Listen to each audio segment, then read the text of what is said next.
Hello दोस्तों। और क्या आपको पता है, एक टाइम जब सभी बिलियनर स्टॉक में इन्वेस्ट कर रहे थे, अब वो धीरे धीरे शिफ्ट होकर रियल एस्टेट में आ रहे हैं। यहाँ तक कि दोस्तों, वॉरेन बफेट जो कभी रियल एस्टेट में इन्वेस्ट नहीं करते थे, वो भी अब रियल एस्टेट में इन्वेस्ट कर रहे हैं।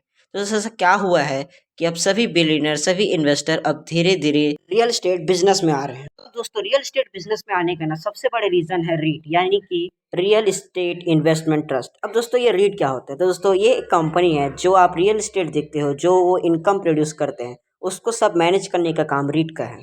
अब दोस्तों, थोड़ा सा और डिटेल में बताऊं तो रीट ना म्यूचुअल फंड की तरह होता है, वो भी इन्वेस्टमेंट अपॉर्चुनिटी प्रोवाइड करता है। लेकिन दोस्तों, इसमें आप रियल एस्टेट में इन्वेस्ट करते हो, लेकिन दोस्तों इसमें आप रिटर्न, आपको नॉर्मल रिटर्न से ज़्यादा पैसा मिलता है। यानी कि आप जितना लगाते हो उसका आपको 90 से 100% तक का रिटर्न मिलता है। लेकिन दोस्तों, कैसे? अब जहां अगर मैं आपको एक एस्टिमेट निकालूं कि रियल एस्टेट के जो इन्वेस्टर होते हैं उनकी सैलरी $70,000 से $1 लाख तक की होती है।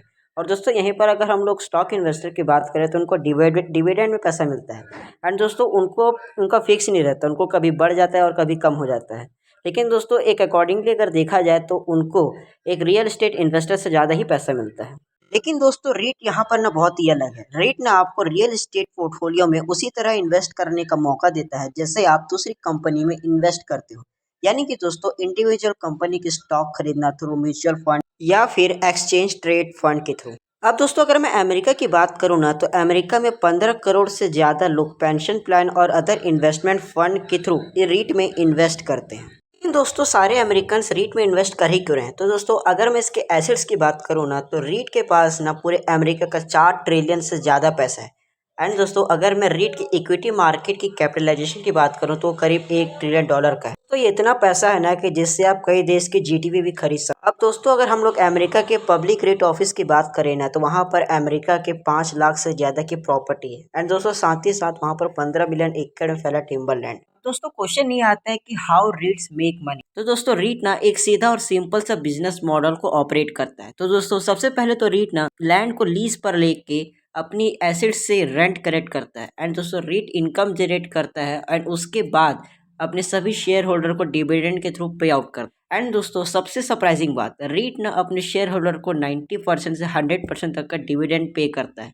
और बदले में दोस्तों, शेयर होल्डर को अपने प्रॉफिट का कुछ टैक्स पे करना होता है टू गवर्नमेंट। अब दोस्तों, अभी भी ना कई लोगों के माइंड में आ रहा होगा, फिर भी why we invest in REIT. तो दोस्तों, जैसा कि मैंने आपको बताया कि रीट अपने सभी शेयर होल्डर को अपने नॉर्मल डिविडेंड और लॉन्ग टर्म कैपिटल का टोटल रिटर्न दिया है।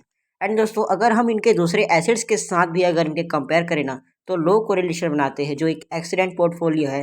एंड दोस्तों, आपके रिस्क को भी ये कम करता है और रिटर्न को इंक्रीज करता है।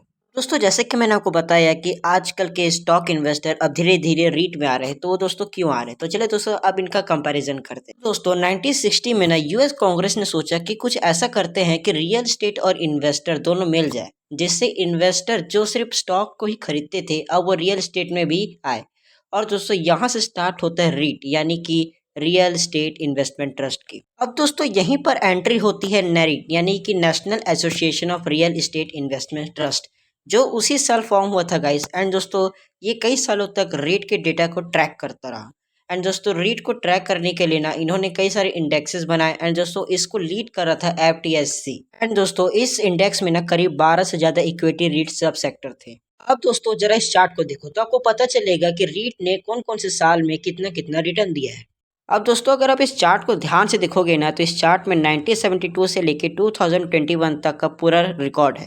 तो दोस्तों, पास्ट 25 ईयर में ना इन्होंने 10.2% तक का रिटर्न दिया है। एंड दोस्तों, पास्ट 20 ईयर में 9.5, एंड पास्ट 10 ईयर में 16.5, एंड पास्ट 5 ईयर में 18.5। एंड दोस्तों, पास्ट 2021 में ही इन्होंने 28.7% तक का रिटर्न दिया है। तो यही रीज़न थे गाइस क्यों बिलियनर इन्वेस्ट कर रहे हैं रीट में। तो guys, that's for tomorrow and I hope you like this video. अच्छा लगा हो तो लाइक करें, शेयर करें एंड सब्सक्राइब करें एंड बेल आइकन को प्रेस करें। हम मिलते हैं नेक्स्ट वीडियो में, तब तक के लिए गुड बाय।